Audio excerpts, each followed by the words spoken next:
जिस मोमेंट से हम पैदा होते हैं, हम समय के निरंतर मार्च का अनुभव करते हैं। ये पास्ट से बहता है, प्रेजेंट से गुजरता है और फ्यूचर में जाता है। ये हमारा हर दिन का एक्सपीरियंस है। हमारे पास इसके लिए एक शब्द है, टाइम। लेकिन वास्तव में समय क्या है? ऐसा क्यों लगता है कि यह केवल एक ही डायरेक्शन में चलता है? प्राचीन यूनानियों ने समय की प्रकृति के बारे में सोचा। उन्होंने इसे एक नदी के रूप में देखा जो हमेशा आगे की ओर बहती रहती है। समय की एक नदी के रूप में यह छवि युगों से गूंजती रही है। यह समय के यूनिडायरेक्शनल प्रवाह के सार को पकड़ता है। यह कभी नहीं रुकता, कभी धीमा नहीं होता और कभी पीछे नहीं मुड़ता। लेकिन समय का यह सरल दृश्य चैलेंज्ड होने वाला था। 20वीं सदी की शुरुआत में एल्बर्ट आइंस्टाइन नाम के एक युवा फिजिसिस्ट ने समय की हमारी समझ को हमेशा के लिए बदल दिया। उन्होंने हमें दिखाया कि समय कोई नदी नहीं है। इसके बजाय यह एक फैब्रिक की तरह है जो स्पेस के साथ मिलकर बुनी जाती है। यह फैब्रिक, जिसे आइंस्टाइन ने स्पेस टाइम कहा, हमारे ब्रह्मांड का एसेंस है। ये एक स्टेज है जहां भव्य कॉस्मिक नाटक सामने आता है और किसी भी अच्छे नाटक की तरह टाइम ट्रैवल रहस्य और आश्चर्य का एलिमेंट जोड़ता है। हम अक्सर खुद को 3 आयामी दुनिया में रहने के बारे में सोचते हैं। हम आगे और पीछे, बाएं और दाएं और ऊपर और नीचे जा सकते हैं। ये 3 आयाम हमारे स्पेशल लोकेशन को परिभाषित करते हैं। लेकिन एक और आयाम है जिसका हम हर पल अनुभव करते हैं, भले ही हम उसे देख या छू नहीं सकते, समय। जिस तरह स्पेस में हमारा लोकेशन 3 निर्देशांकों द्वारा परिभाषित किया गया है, स्पेस टाइम में हमारी पोजीशन के लिए चौथे निर्देशांक की आवश्यकता होती है, समय। समय हमें ब्रह्मांड के विशाल विस्तार में हमारी डायरेक्शन देता है। यह हमें बताता है कि चीजों की भव्य योजना में हम कहाँ हैं। रोटी के एक टुकड़े की कल्पना कीजिए जिसमें प्रत्येक स्लाइस समय में एक पल का प्रतिनिधित्व करता है। हमारा ब्रह्मांड उस रोटी की तरह है, एक के बाद एक मोमेंट्स का संग्रह। हम इन मोमेंट्स को एक बार में एक स्लाइस एक्सपीरियंस करते हैं। ये चौथे आयाम के माध्यम से हमारी यात्रा है।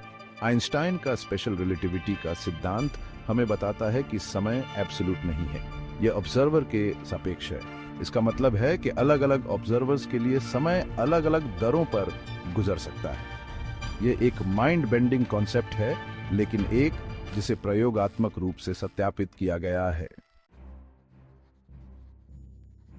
1905 में एल्बर्ट आइंस्टाइन ने अपने ground breaking theory of special relativity को प्रकाशित किया। इस थ्योरी ने स्पेस, टाइम और ग्रेविटी की हमारी समझ में क्रांति ला दी।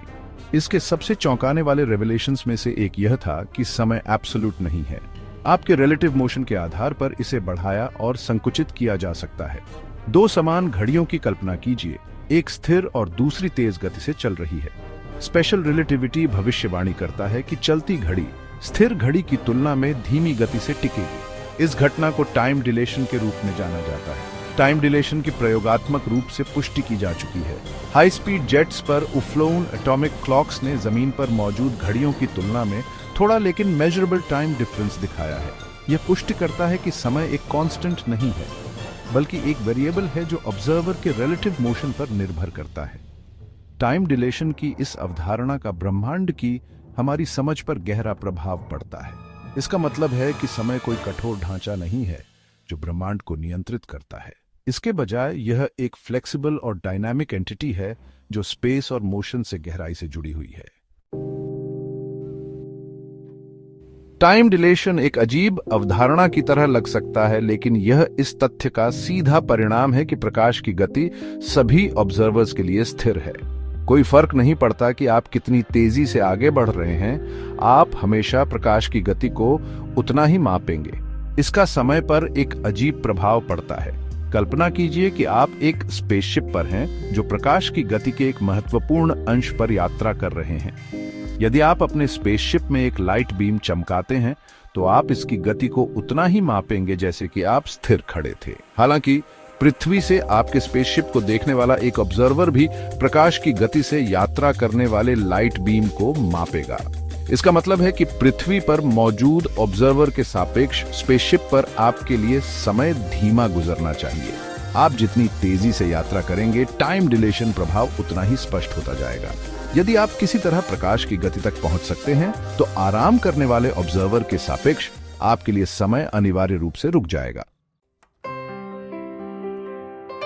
सेक्शन 5, समय पर गुरुत्वाकर्षण का प्रभाव।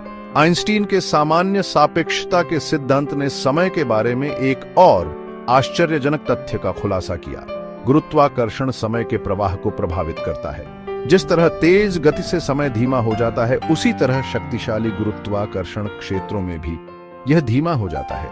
एक विशाल तारे की सतह पर रखी एक घड़ी की कल्पना कीजिए। सामान्य सापेक्षता भविष्यवाणी करती है कि यह घड़ी खाली जगह में रखी एक समान घड़ी की तुलना में धीमी गति से टिकेगी, जो किसी भी गुरुत्वाकर्षण प्रभाव से बहुत दूर है।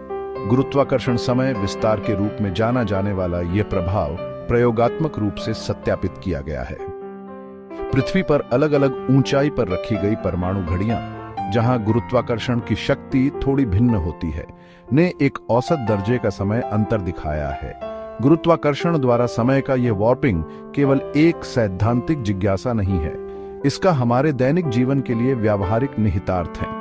उदाहरण के लिए ग्लोबल पोजिशनिंग सिस्टम या जीपीएस अत्यंत सटीक समय माप पर निर्भर करता है। गुरुत्वाकर्षण समय विस्तार के प्रभावों के लिए जीपीएस उपग्रहों को अपनी आंतरिक घड़ियों को समायोजित करना पड़ता है।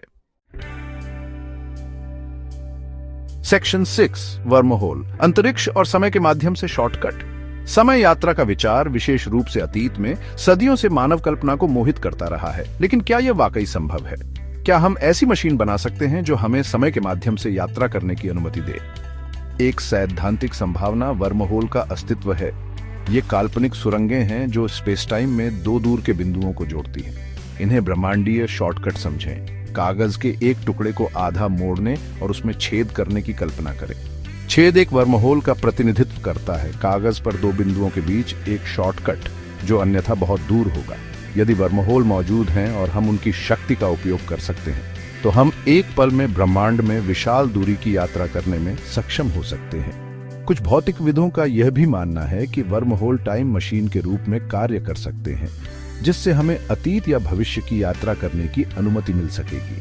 हालांकि एक पकड़ है, वर्महोल कुख्यात रूप से अस्थिर हैं। वे पलक झपकते ही अपने आप ढह जाते हैं। एक वर्महोल को इतने समय तक खुला रखने के लिए कि एक अंतरिक्ष यान यात्रा कर सके, नकारात्मक ऊर्जा घनत्व वाले विदेशी पदार्थ की आवश्यकता होगी, एक ऐसा पदार्थ जिसे कभी देखा नहीं गया है। सेक्शन 7 प्रकाश की गति से यात्रा। समय यात्रा के लिए एक और सैद्धांतिक संभावना आइंस्टीन के विशेष सापेक्षता से आती है। जैसा कि हमने देखा है, तेज गति से यात्रा करने वाली वस्तुओं के लिए समय धीमा हो जाता है। यदि हम किसी तरह प्रकाश की गति तक पहुंच सकते हैं, तो एक स्थिर प्रेक्षक के सापेक्ष हमारे लिए समय अनिवार्य रूप से रुक जाएगा। इसलिए यदि हम एक ऐसा अंतरिक्ष यान बना सकते हैं जो प्रकाश की गति से यात्रा कर सके, तो हम सैद्धांतिक रूप से भविष्य की यात्रा कर सकते हैं। उदाहरण के लिए 100 प्रकाश वर्ष दूर एक तारा प्रणाली की यात्रा अंतरिक्ष यान पर यात्रियों को तात्कालिक लग सकती है, जबकि पृथ्वी पर 100 साल बीत चुके होंगे। हालांकि इस विचार के साथ एक मूलभूत समस्या है। आइंस्टीन के समीकरणों के अनुसार द्रव्यमान वाली कोई भी चीज प्रकाश की गति से यात्रा नहीं कर सकती है। एक अंतरिक्ष यान को उस गति तक बढ़ाने के लिए अनंत मात्रा में ऊर्जा की आवश्यकता होगी। सेक्शन 8 समय यात्रा के विरोधाभास। समय यात्रा की संभावना कई प्रकार के विरोधाभासों को जन्म देती है। ये विरोधाभास कारण और प्रभाव की हमारी समझ को चुनौती देते हैं। सबसे प्रसिद्ध दादा विरोधाभास है।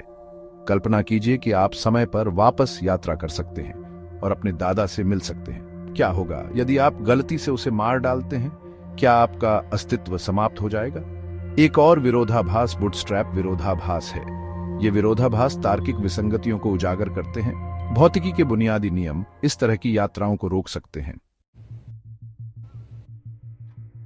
सेक्शन 9 निष्कर्ष। समय यात्रा का आकर्षण और रहस्य।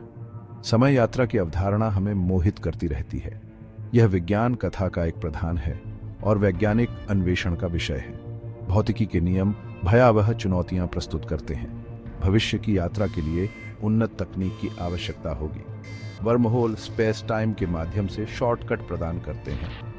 अतीत की समय यात्रा और भी बड़ी चुनौतियां पेश करती है। विरोधाभास कार्य कारण और स्वतंत्र इच्छा के बारे में प्रश्न उठाते हैं। समय यात्रा का आकर्षण जल्द ही फीका नहीं पड़ेगा। यह हमारी असीम जिज्ञासा का प्रमाण है। शायद एक दिन हम समय यात्रा के रहस्यों को उजागर करेंगे। तब तक समय के रहस्य हमारी कल्पनाओं को मोहित करते रहेंगे।